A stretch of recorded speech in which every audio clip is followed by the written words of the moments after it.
Olá, bem-vindo a mais uma Palavra Oportuna, um tempo de reflexão e de inspiração para a sua vida. Fique conosco, estamos iniciando um novo tema. Dentro de alguns instantes estaremos refletindo sobre algo da Palavra de Deus para a nossa edificação. Te espero.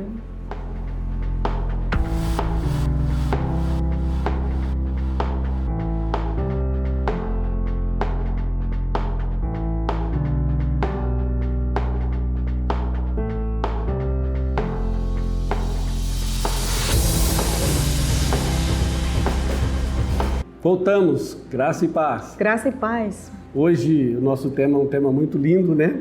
Uma história de dois jardins. E o nosso texto está na Carta aos Coríntios, primeira Carta aos Coríntios, capítulo 15, versículos 21, 22 e 45, diz assim a palavra de Deus. Visto que a morte veio por um homem, também por um homem veio a ressurreição dos mortos. Porque assim como em Adão todos morrem, assim também todos serão vivificados em Cristo.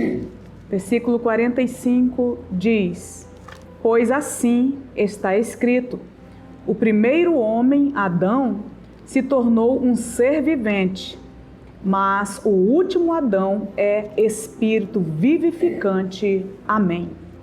Então nós temos aqui uma história de dois jardins. Amém. Que coisa linda, que palavra linda que fala muito conosco nesse tempo. Então nós temos essa história que aqui nós queremos compartilhar com vocês, desses dois jardins e duas histórias que falam diferente conosco, né? De dois jardins.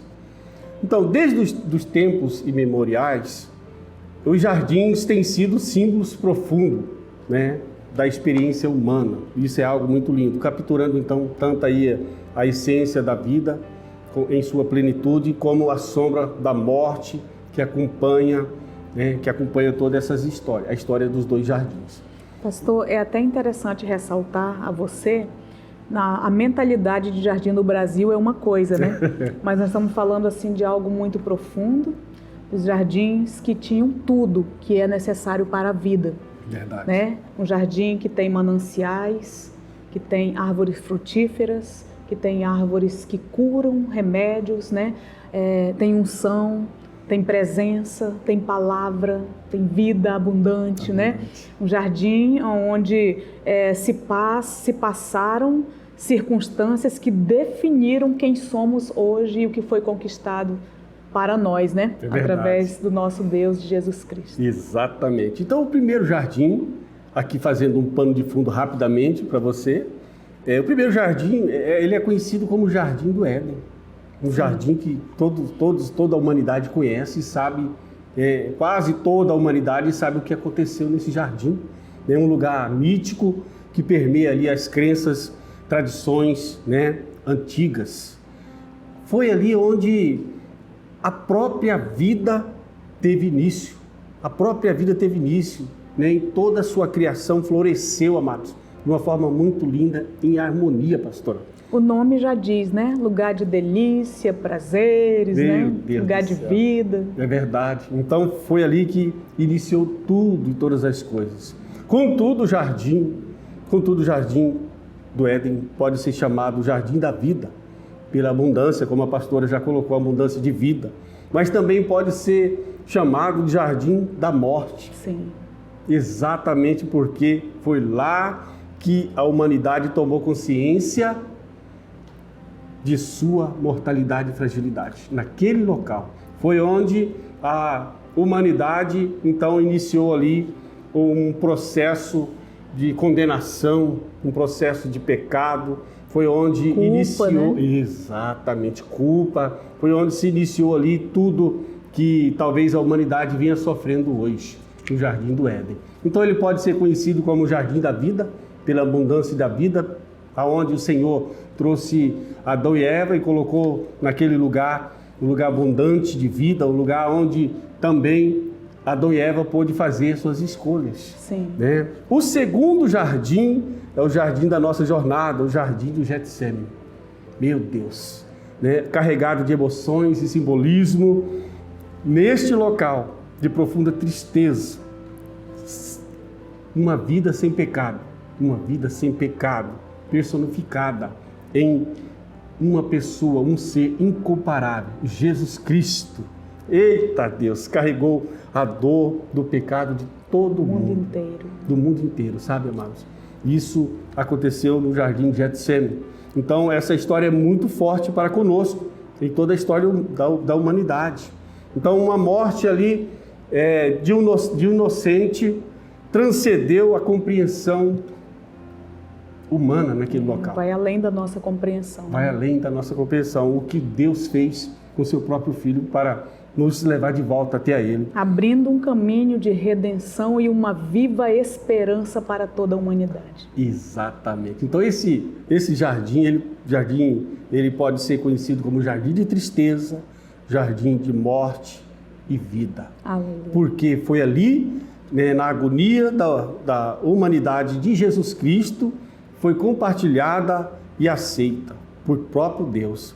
Mas é lembrado também como jardim da vida, por ser o berço da salvação da eternidade de toda a humanidade. Amém. Que coisa linda, né, pastora? Bendito seja Deus. Então o Éden, ele representa o início e o ponto de virada na história da humanidade.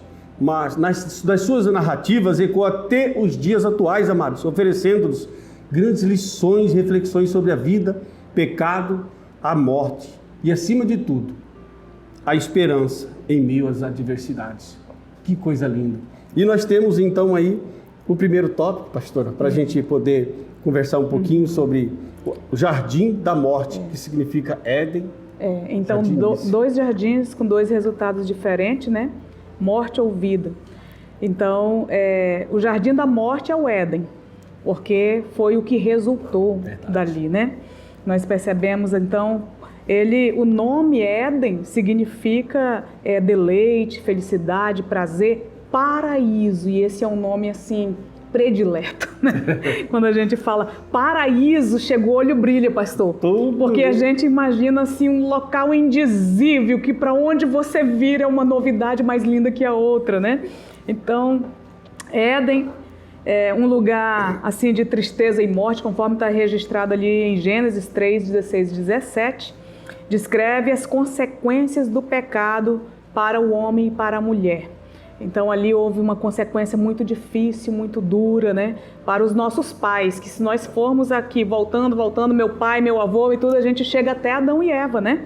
Então, para a mulher, Deus afirmou que a concepção até o parto seria acompanhado de dor e de sofrimento. E, além disso, né, a relação entre o homem e a mulher também sofreria muitas alterações, de maneira que seria necessário o homem assumir um domínio, né? Sobre o relacionamento, sobre todas as questões, uma dominância, né? Então a tristeza veio após Adão e Eva resolverem dar ouvido a Satanás e desobedecer a palavra de Deus. Ali então abriu-se, pastor, vamos dizer assim, uma cratera, né? Uma separação, algo muito difícil. Adão e Eva com certeza ali carregaram, pastor, uma culpa de ter perdido o paraíso por causa das suas próprias escolhas. Nós herdamos muitas questões disso, inclusive as inquietações da nossa alma, né? Então foi uma punição divina, resultou na expulsão deles do jardim do Éden. Imagina, pastor, né? Ser expulso de um lugar onde a gente não quer sair. Meu Deus. Meu Deus do céu, né? Ainda mais da presença do Pai. Pois é, da presença que na viração do dia Deus vinha ali, né, com Adão e Eva, ensinava, estava ali presente com eles. Eu fico imaginando, pastor, fora do jardim, quando chegava a viração do dia, né? A tristeza. Meu Deus, isso a agonia de não ouvir mais a voz do Pai. Uhum. Querendo estar junto, não podendo, né? Algo muito difícil, então. Então, veio a questão do sofrimento, o trabalho árduo, morte espiritual e, consequentemente, a morte física. É verdade. Né? Veio para nós. Até hoje você tem dificuldade com a morte física. Falei com a gente. Né? Você tem dificuldade com a morte física. Mas às vezes, pastor, também a gente não se preocupa com a morte espiritual. É verdade. Né? Vai se acostumando. Que é pior do que a física. É pior, claro, com certeza. Vai se acostumando. Deus se retira e você continua o fluxo da vida sem sentir falta de Deus. Olha, nós queremos chamar a sua atenção. de volta ao jardim da presença, né, pastor? De Deus. Da presença de Deus. Neste jardim também foi um lugar de escolhas voluntárias. Sim. A gente percebe que Adão e Eva, eles não foram forçados a pecar. Eles, ao contrário, eles tiveram instrução de Deus, eles tiveram orientação de Deus para que não fizesse exatamente o que eles fizeram. Então eles tiveram uma palavra viva do Senhor de orientação naquele jardim. Então eles tiveram oportunidade de escolher e obedecer. Semelhante a nós, né? Exatamente. Porque eles não estavam desavisados, nem você hoje, nem eu. Nós não estamos desavisados. Exatamente. Né? Eles puderam fazer suas escolhas. E é interessante observar isso, que o Senhor, ele nos deu essa liberdade de escolher. O Senhor nos dá a liberdade de escolher hoje, ainda hoje. Escolher em obedecer a Ele ou desobedecer.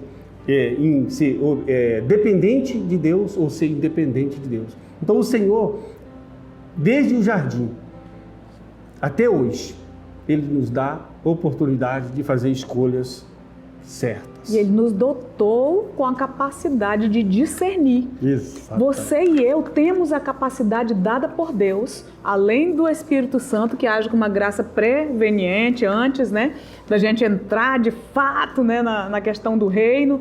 Ele já vem alertando, vem nos convencendo, Ele vem nos mostrando, além da capacidade própria do discernimento. Você faz algo errado, tem algo dentro de você que avisa que não está correto, né? Tem pessoa, pastor, que se lasca com a sineta tocando dentro. Tá fazendo porque mau quer. barulho. Tá lá, tá dizendo não, tá errado, e a pessoa fica até nervosa, suas mãos, mas faz. Não tem paz, mas está fazendo mas mesmo tá jeito, fazendo, não é oh meu Deus. Então o Jardim do Éden foi um lugar de livre-arbítrio, né? E é onde a palavra foi dada também. Né? Exatamente. A palavra de Deus foi pregada ali, foi falada naquele lugar. O Senhor falou a Adão primeiramente, depois o Senhor fez a Eva através de Adão. Mas Ele disse para Adão: olha, Adão, você pode comer de todos os frutos, de todas as árvores. Sim. Até da árvore da vida estava liberado para ele comer. Mas desta aqui você não come, meu filho, porque o dia que você comer, certamente você morrerá. Desta que o pastor está falando é do conhecimento do bem e do mal. Exatamente, desta você não come. Sabe, amados, a palavra do Senhor continua sendo pregada, nós temos livre-arbítrio e a mesma coisa continua sendo falada. O Senhor continua dizendo para mim, para você, para nós, para toda a humanidade: não coma desta. É necessário até a gente esclarecer aqui, ela está retratada como uma árvore do conhecimento do bem e do mal, que se você comer, vai morrer. Agora, esclarecendo, pastor, vou traduzir o que Deus estava falando. Meu filho, ou você caminha com o bem ou você caminha com o mal. Porque há pessoas, pastor, sou de Deus, somebody love, né, fala e tudo, e quer estar agarrado com o pecado. Não existe... Não me tira do hall de membros, aí eu sou dizimista e tal, mas agarrado com o pecado. Qual é esse caminho que Deus disse? Caminho de morte. Não adianta, amados. Né? Não tem como. Então o Senhor disse: dessa você não deve se alimentar. O que é alimento na palavra de Deus? Tudo que nós interiorizamos, o que você vê, o que você ouve, o que você sente, o que você percebe, o que você pensa, né? Tudo que você enxerga e está assistindo, que tudo que interioriza está alimentando a sua vida. Então, quando diz você é o que você come, é uma realidade. E principalmente espiritual. Exato. Né? Principalmente espiritual, que às vezes parece que não é nada, mas é tudo aquilo que o diabo está colocando como atratividade para te atrair. Assim como ele fez no jardim, ele atraiu Eva, ele continua atraindo toda a humanidade para pecar, para ser independente de Deus, não é verdade? Então, os culpados foram expulsos deste jardim. Esse é um tempo muito difícil. E agora é um momento onde a expulsão acontece. Acontece, sabe, da pessoa ser expulso da casa dele. Adão e Eva foi expulso e o sofrimento foi muito grande. Eu imagino Adão e Eva, como já dizemos aqui no início, que eles provavelmente sentiram vontade de voltar para o jardim. Mas o Senhor, Ele colocou agora um querubim com espada flamejante, guardando a entrada desse jardim. E isso é muito sério, né, pastora? Porque, ouça bem o que eu vou dizer a você. Pastor, ali era muito profundo o que Deus compartilhou com o homem e a mulher. É algo para a vida, sempre com a vida abundante, mas que em mãos erradas é trágico. Nesse momento, Adão e Eva foram desqualificados a ficar num lugar desse. Imagina eles dando ouvido a Satanás, deixando entrar o bem e o mal junto ali, gerando morte e ter acesso à árvore da vida. É uma contradição. Então talvez você fique assim com muita peninha de Adão e Eva, oh meu Deus, coitado, mas eles estavam desqualificados a estar num lugar desse de vida plena, abundante, a plenitude da presença de Deus. Desqualificados, né? Então agora realmente, isso tão sério que Deus colocou o anjo e a espada flamejante ali para que não tivesse uma volta sem estar justificado. Meu Deus. Já estou fazendo aqui, dando uma cola, né? Uma ponte aqui. Então muito, muito sério isso para as nossas vidas, né? A gente percebe que as ações nesse jardim resultaram em almas perdidas. Porque as ações de quem? As ações de Adão. A ação que aconteceu naquele lugar resultou em toda a humanidade perdida. Porque todos ali, através de Adão, pecaram. Todos estão destituídos da presença do Senhor, mortos espiritualmente. Então, aquela ação pecaminosa, querendo ser independente de Deus, trouxe então perca de almas para toda a humanidade, todo o mundo. Agora, só através de Jesus, então, que as almas podem ser restauradas, renovadas e voltar ao jardim. Que coisa muito linda, que história linda quando nós entendemos que o Senhor Jesus, Ele é algo, Ele é alguém, Ele é um Senhor, Ele é poderoso para nos levar de volta a esse jardim. Isso é muito lindo. Tudo isso aconteceu, pastor. Né? Entrou, então, o pecado entrou, a morte reinou, tudo isso porque o homem escolheu viver independente de Deus, independente do que Deus instruiu.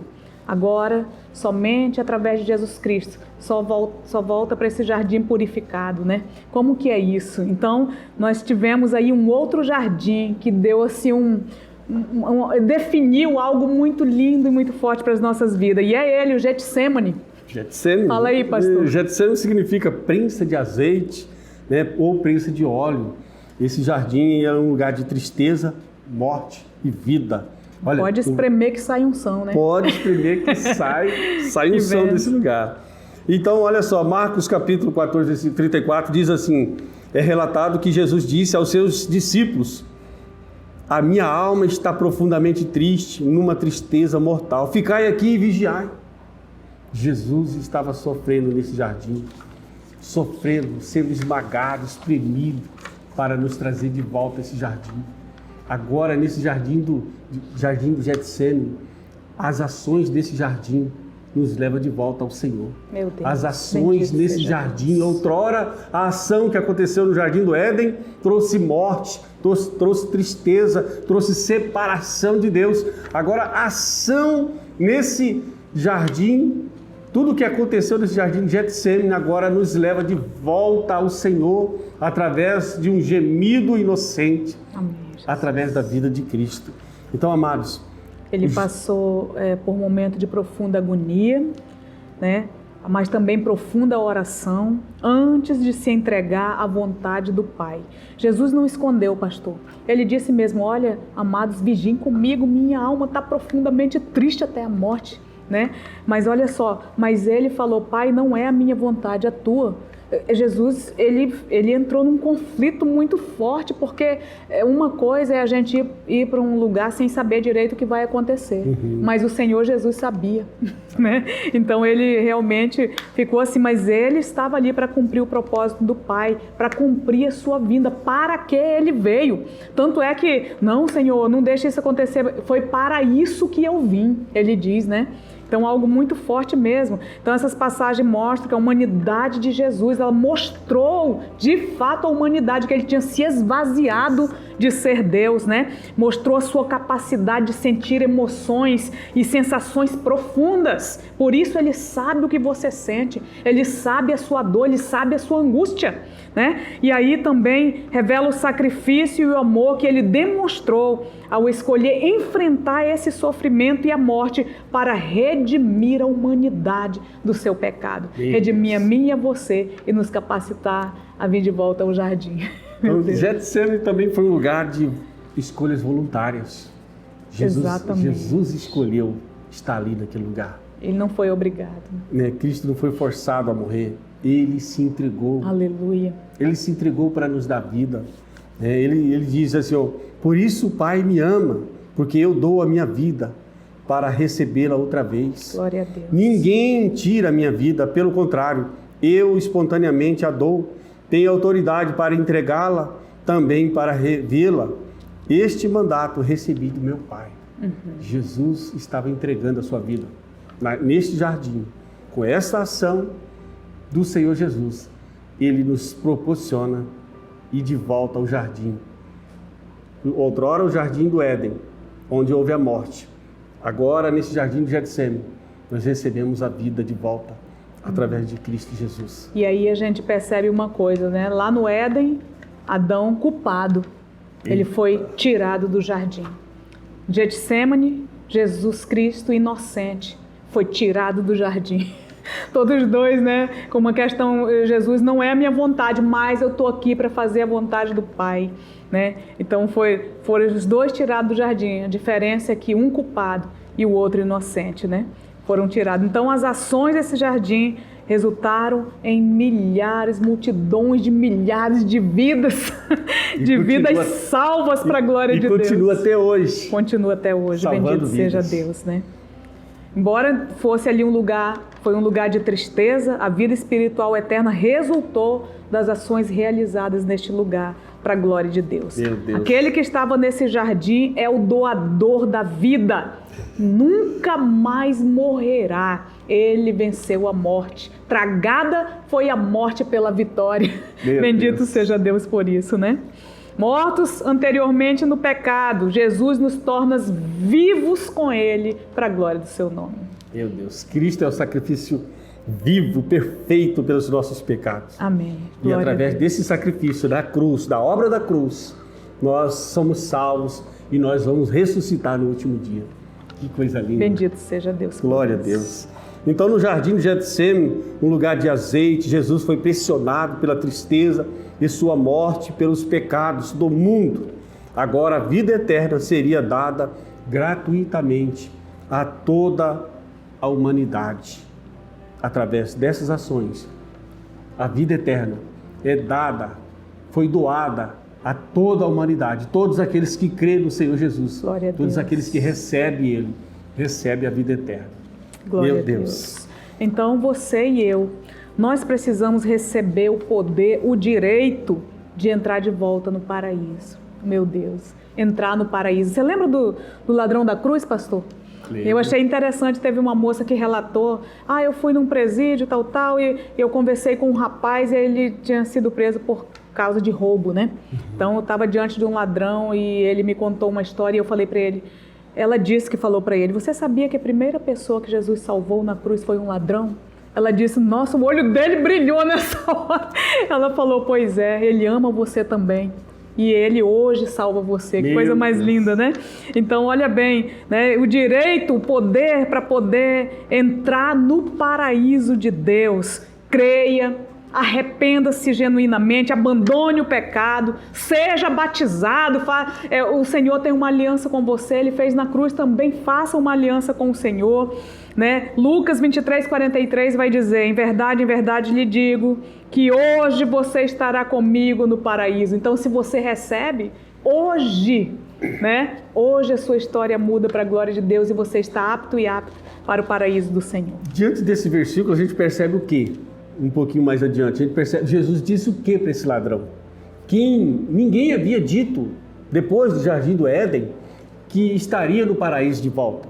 Só Jesus então entra agora na cruz e vai dizer ao ladrão, ainda hoje tu estarás no paraíso comigo. O único que promete, o único que abre o caminho, o único que sabe o caminho de volta é Jesus Cristo. Ele é o caminho. Ele é o caminho, Ele a é o verdade e a caminho. vida de volta ao jardim, ao paraíso. Meu Deus, que história linda. Bendito seja Só em Jesus, Deus. amados. Benditos. Então, qualquer que seja o estado da sua vida hoje, deixe ser conhecido por Deus. Venha agora ao Senhor. Venha agora enquanto você pode achar. Hoje é o tempo. O dia é hoje e a hora é agora, para a glória de Deus. Em nome de Vamos Jesus. orar, pastor? Vamos sim. Pai, nós te adoramos. Obrigado, meu Deus, por esse Obrigada. tempo de reflexão, esse tempo de podermos compartilhar uma porção da palavra do Senhor que nos alegra, uma porção, Senhor Deus, que nos faz um panorama, meu Deus, de tudo aquilo que já aconteceu, meu Pai. qual é o plano que o Senhor sempre teve para nos salvar, qual é o coração, o tamanho do amor que o Senhor tem para com todos nós. Meu Deus, que palavra linda, que reflexão linda é essa, meu Deus, que traz-nos amor, que nos traz esperança, que nos traz perseverança, fé, meu Deus, sabendo que temos um Deus amoroso, um Deus maravilhoso, que nos chama para perto dele, nos chama para ser santo, para sermos melhor. E o Senhor não viu limites, não vê limites para nos levar para próximo dele. Então, meu Deus, o Senhor é maravilhoso e muito obrigado. Que essa reflexão, meu Deus, possa achar guarida no coração de cada um, cada uma, em nome de Jesus Cristo. E nós o abençoamos a cada um e a cada uma para a honra, glória e louvor do nome do Senhor Jesus. Assim nós oramos. Amém e amém. Amém. E o Senhor te abençoe e te guarde. E até a nossa próxima Palavra Oportuna.